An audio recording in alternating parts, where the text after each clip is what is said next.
Supreme court में ज्ञानवापी मस्जिद मामले को लेकर आज बेहद अहम सुनवाई होने वाली है। वहीं निचली अदालत में एडवोकेट कमिश्नर ने सर्वे की रिपोर्ट पर सौंप दी है। पूर्व एडवोकेट कमिश्नर अजय मिश्रा और विशाल प्रताप सिंह के सर्वे की रिपोर्ट में दावा किया गया कि मस्जिद में मंदिर की निशानी और वहां शिवलिंग नुमा चीज मिली है। तो वहीं सुप्रीम कोर्ट ने निचली अदालत से ज्ञानवापी मामले में आगे की सुनवाई तब तक नहीं करने को कहा जब तक कि वो इस मामले पर सुनवाई नहीं कर लेता। यानी कि निचली कार्रवाई पर रोक लगा दी गई है कि किसी भी तरह का आदेश जो है वो निचली अदालत की तरफ से नहीं दिया जा सकता। उधर सर्वे के बाद आए पहले जुमे की नमाज को देखते हुए भारी सुरक्षा बल की तैनाती की गई है ताकि किसी भी तरह से माहौल ना बिगड़े। सुरक्षा व्यवस्था को पूरी तरह से कंट्रोल में रखा गया है। चप्पे चप्पे पर तैनाती यहां पर नजर आ रही है। जुमे की नमाज को देखते हुए भारी सुरक्षा बल की तैनाती देखिए किस तरह से मौके से नजर आ रही है। बस कुछ ही देर में सुप्रीम कोर्ट की सुनवाई यहां पर दिखाई देगी। दोपहर 3 बजे का वक्त यहां पर तय किया गया है। हालांकि कल भी बड़ी कानूनी कार्रवाई के तहत यहां पर सुप्रीम कोर्ट ने कहा कि निचली अदालत कोई भी फैसला ज्ञानवापी मसले पर अभी नहीं दे सकती है। यानी कि सुप्रीम कोर्ट में जो रूपरेखा यहां पर चल रही है वो यहां पर नियमित तौर पर चलते हुए नजर आएगी। लेकिन सर्वे के बाद पढ़ी गई जुमे की नमाज ज्ञानवापी के बाहर भारी सुरक्षा बल की तैनाती से जुड़ी हुई ये तस्वीर इस वक्त आपके सामने मौजूद है। ज्ञानव्यापी मामले पर आज सभी की निगाहें सुप्रीम कोर्ट में टिकी हुई हैं क्योंकि कुछ ही देर में सुप्रीम कोर्ट में इस पूरे मामले को लेकर सुनवाई की तस्वीर नजर आएगी।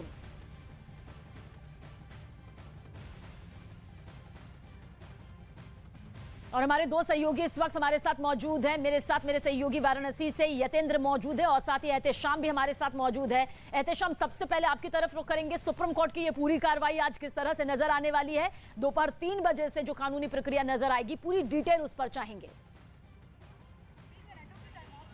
देखिए, अब से थोड़ी देर में सुप्रीम कोर्ट में इस मामले में सुनवाई शुरू होगी और दोनों ही पक्ष, हिंदू पक्षकार और मुस्लिम पक्षकार, आज हियरिंग में आमने सामने होंगे। इससे पहले जो भी सुनवाई हुई है उसमें सिर्फ मुस्लिम पक्षकार आ रहे थे और वो सुनवाई की मांग कर रहे थे। लेकिन आज जो हिंदू पक्षकार हैं वो भी इस मुकदमे में शामिल होंगे और उनके तरफ से एक जवाब कल दाखिल किया गया था। हिंदू पक्षकारों का ये कहना है कि मंदिर में जो सर्वे हुआ है और उससे जो चीजें सामने आई हैं और इससे पहले के भी कुछ साक्ष्य वो लेकर आ रहे हैं, उस आधार पे वो कहते हैं कि उनको वहां पूजा करने की अनुमति मिलनी चाहिए और जो निचली अदालत में कार्रवाई चल रही है उसको चलने दिया जाए। ये मोटे तौर पे हिंदू पक्षकारों का कहना है, जिसको वो अभी ओरली जब आर्ग्यूमेंट होगा यानी मौखिक तौर पर जब बहस होगी तो वो ये बात अपने कोर्ट के सामने रखेंगे जो उन्होंने कल रिटन रिप्लाई फाइल किया था। इसके अलावा जो मुस्लिम पक्षकार हैं उनके तरफ से ये कोशिश रहेगी कि निचली अदालत में जो कार्रवाई चल रही है,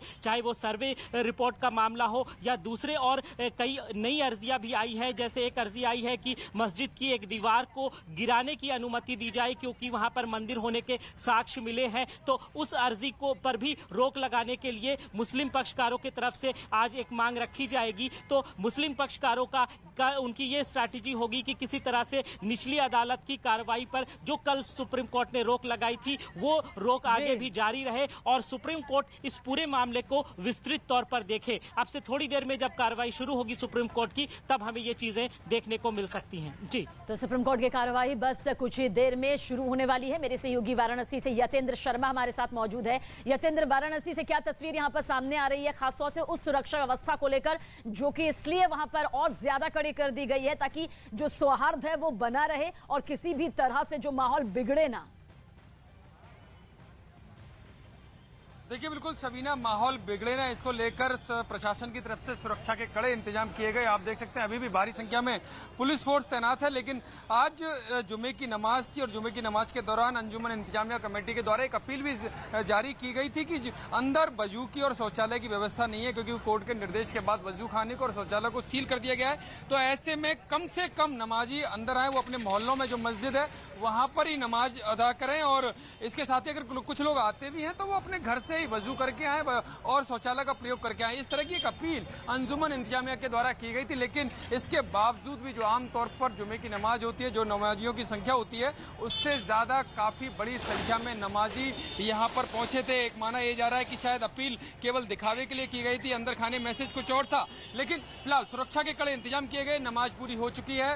बिना कुछ बोले मीडिया से दूरी बनाकर रखते हुए मुफ्ती चले गए, सारे नमाजी यहाँ से निकल चुके हैं। लेकिन एक और बड़ी खबर शबीना आ रही है, वो मैं आपको बता दूं, जो काशी विश्वनाथ मंदिर के ट्रस्ट के अध्यक्ष हैं प्रोफेसर नागेंद्र पांडे और ट्रस्टी प्रोफेसर ब्रजभूषण ओझा। उन्होंने साफ तौर पर कहा है कि मंदिर मिलने के संकेत मिले हैं तो वो भी उनकी तरफ से भी जल्दी जो ज्ञानवापी की जो दीवार है, नंदी के मुख के सामने की जो दीवार है, उसको गिराने की अर्जी वो जल्दी ही कोर्ट में दाखिल करेंगे। वो उसके लिए कानूनी राय ले रहे हैं। ये बड़ी खबर है, ट्रस्ट के अध्यक्ष और ट्रस्टी द्वारा जल्द ही याचिका दायर की जाएगी दीवार तोड़ने को लेकर, क्योंकि ट्रस्ट चाहता है कि उनके लोग भी पार्टी में जो पार्टी बने और जब भी सुनवाई हो तो उनको भी सुना जाए। ये एक बड़ी खबर न्यूज 18 इंडिया के दर्शकों के लिए कि काशी विश्वनाथ मंदिर के ट्रस्ट के अध्यक्ष और ट्रस्टी के द्वारा जल्द ही याचिका दायर की जाएगी जो नंदी के मुख के सामने की दीवार है, क्योंकि उनको लगता है कि नंदी वहां पर है और साक्ष्य मिल चुके हैं।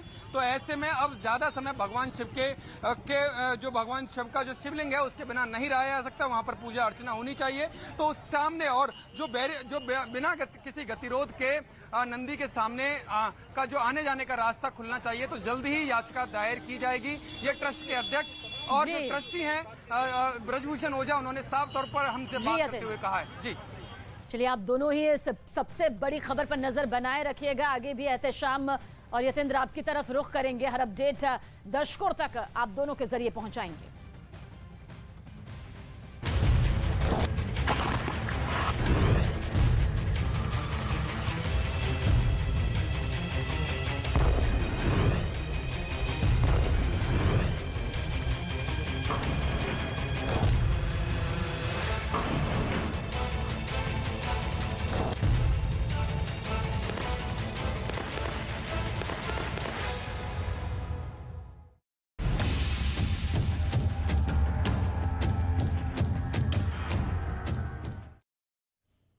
यूक्रेन पर हमले के बीच रूसी सैनिकों का एक ऐसा वीडियो सामने आया जिस पर पूरी दुनिया में बहस शुरू हो चुकी है। दरअसल दावा यह किया जा रहा है कि उस वीडियो जो उसी बूचा शहर का है जहां कुछ दिनों पहले ही जबरदस्त नरसंहार हुआ था और यूक्रेन ने रूसी सैनिकों पर आरोप लगाए थे कि उन्होंने महायुद्ध के बीच आम लोगों को निशाना बनाया और इसी वजह से बूचा शहर में रहने वाले कई लोग मौत की आगोश में समा गए।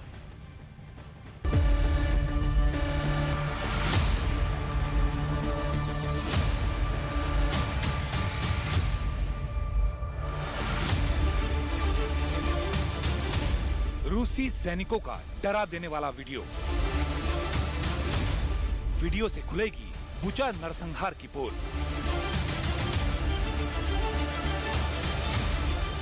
यूक्रेन पर रूस की भारी बमबारी की वजह से जबरदस्त तबाही का दौर जारी है। यूक्रेन के कई शहर बर्बाद हो चुके हैं तो कई इलाकों में भीषण जंग जारी है और इन हालात के बीच दुनिया भर का ध्यान खींचा उन तस्वीरों ने जो कुछ समय पहले बुचा शहर से सामने आई थीं। बुचा में सैकड़ों लोगों के शव मिलने का दावा किया गया था और आरोप था कि इन मारे गए लोगों की हत्या रूस के सैनिकों ने की थी। हालांकि रूस ने इस तरह के आरोपों से किनारा कर लिया, लेकिन अब जो तस्वीरें सामने आई हैं उनसे इस नरसंहार का सच सामने आ रहा है।